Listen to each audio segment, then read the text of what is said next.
اوس دې آیات کې الله رب العالمین یو بل حکم بیانوي چې د یو سړي طاقت نه وي د مالدارۍ چې دی نکاح وکړي یو آزاد اصیل مؤمن ښځې سره دی به بیا څه کوي نو پخوا به دا جهادونو جهاد بو په جهاد کې اوس هم جهادونه شته خو پخوا جهاد کې به د مشرکانو سره یا به د اهلی کتابو سره نو په مال غنیمت کې به ښځې مرالي دقې ښځو ته به یې وینځې وي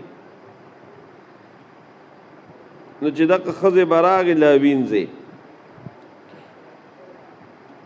نو چې کومې اهلی کتابې وي کتابیې به وي لکه څنګه زموږ په قرآن کې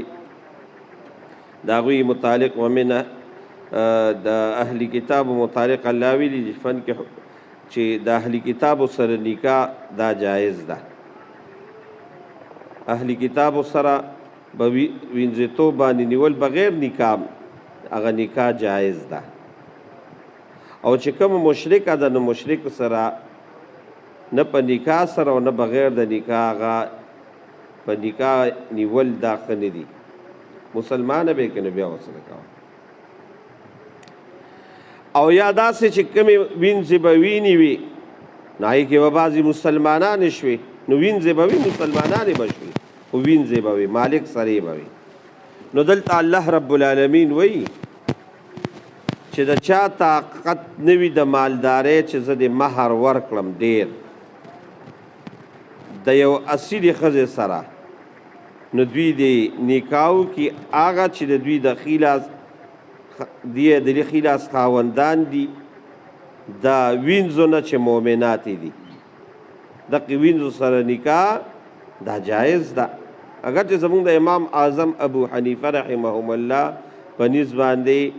مکروه دي سره د کراهیت نو سره کېږي هغوی مه کوئ ورسره نکاح خو به هر کیف کو دې وکړه نو الله رب العالمین یو جواز دا کړی چې دقې سره نکاح وکړې او دا به وایي چې یاره دا ما وینځه سره نکاح وکړه داسې چلو شاءالله وي زه په ایمان باندې پیږم بعضې وخت وینځه وي وینځه بعضې وخت غلام وي خو د الله په جناب کې د هغه ډېر لوی مقام وي لکه حضرت بلال رضی الله تعالی عنه یا بریره رضی الله تعالی عنها دا وینځه وي غلامانو خو د الله په جناب کې ډېر لوی مقام او بعضې د بعضو نه یعنې دا ټول د حضرت آدم علیه السلام اولاد دي نو اوکې الله رب العالمین وی دوی سره نکاح د دوی دا ولی په اذن باندې چې دا چا مشرۍ کې دي هغوی په اذن باندې ورسره نکاح وکړي او ورکې وله د خپل وس مطابق لږ مهر کوله ورکول شي ورکې وله خو ګورې دا به په نکاح سرې به وي دا به نه وي چې نیکه به وي او دا به نه وي چې زناکاره به وي او نه به دا وي چې نیونکي به وي پټ یارانو له داسې به نه وي نو هر کله چې الله وي په نکاح باندې مراوسته او بیا بالفرض و تقدیر دوی کې چا بدکاري وکړه یا بې حیایۍ ته لاړل او په هغې بې حیایت کې بدکاري وکړه او ګواهان پې قایم شو نو اوس په د وینځې دا سزا څه صورت وي نو الله رب العالمین د وینځې سزا بیان کړه چې یو اصیله ښځه چې هغه غیر شادي شده وي او هغه څلور ګواهان په هغې باندې رالل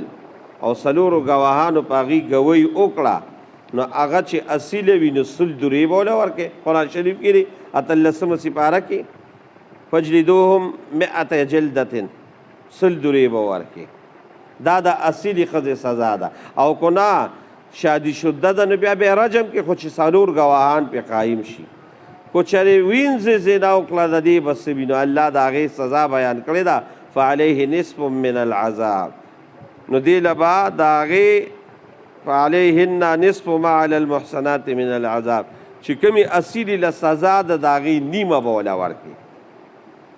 نو اصیلې له چې غیر شادي شدی نو څومره سزا ده 100 درې نو چې د هغې موږ نیمه کړو نو 50 درې راځي نو 50 درې به وله ورکړي او که شادي شده وي او زینه وکړه نو چونکې رجم کې نیمهوالی نه راځي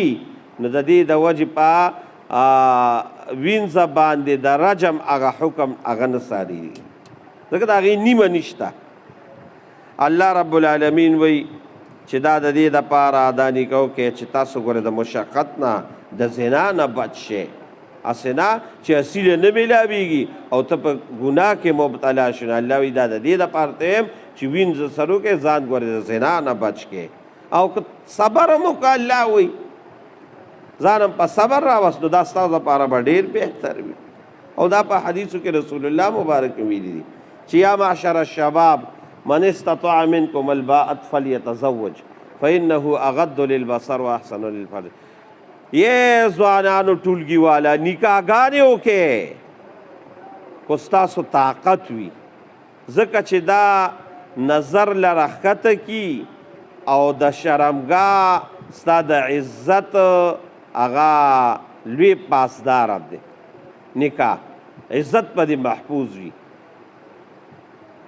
او که سړی نکاح نشي کولی رسول الله مبارک وی طاقت یې نه وي نو بیا دې روجې نیسي رسول الله مبارک ویلي بیا دې په روجو باندې دغه کوي نو که صبر کوي یو انسان نو دا وله ډېر بهتره ده نو دې آیاتونو کې الله رب العالمین د دقې باره کې خبره کړې ده خو یو سړی اصیلې سره واده نشي کولی د وجې د نه طاقت لرلو د مال نو وینځه سره دې واده وکړي دا آیات کې الله وایي ومن لم یستطع او څوک چې طاقت نه لري منکم له تاسو نه طولا د مالدارینو ان ینکح المحسنات چې زه دې په نکاح والم اصیله ښځه المؤمنات د مؤمنانو نه او دا نشي نو فمما ملکت ایمانکم نو هغه سره د نکاح کې چې کم مالکان شوي د دوی خلاسونه چې هغه وینځي دي من فتياتكم المؤمنات دا هغې وینځونه چې مؤمنات دي مؤمناتو سره نکاح دې وکړي والله اعلم بایمانکم الله وایي زه ښه پوهیم په ایمان ستاسو باندې چې چا کې ایمان ډېر دی او څوک ایمان ښه ساتلی شي بعضکم من بعدن بعضې تاسو نه د بعضې دي یعنې ټول د آدم علیه السلام اولاد یې که وینځي دي او که اصیل دي او که غلامان دي او که آزاد دي ټول د یو آدم علیه السلام اولاد دی نو فنکحوهن نکاحګانې وکړئ دوی سره باذن اهلهن په حکم د دوی د هغې آقاګانو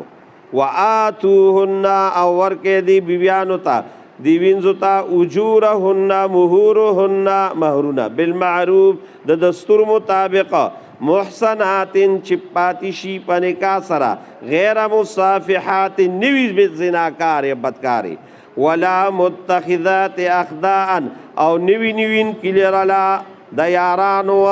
پټ پټ یارانې هم نه کوي فیسبوک هم نه استعمالوي دی موجوده واقعیت کوم چې دا مې زه فرینډ شو دا مې یار شو یا مې دا ګرل فرینډ شو دا مې بوای فرینډ شو دا والا هم نه وي نو کې ورسره نکاحګانې فین احسننا نو هر کله چې نکاح کې راله او تا سره وه او فین اتینا بفاحشة او کراتګ یو په بدکارۍ باندې نو فعلیهن په دې باندې سزا ده نصف هغه نیمه د هغې علی المحسنات چې په اصیله ښځه باندې وي من العذاب د سزا نه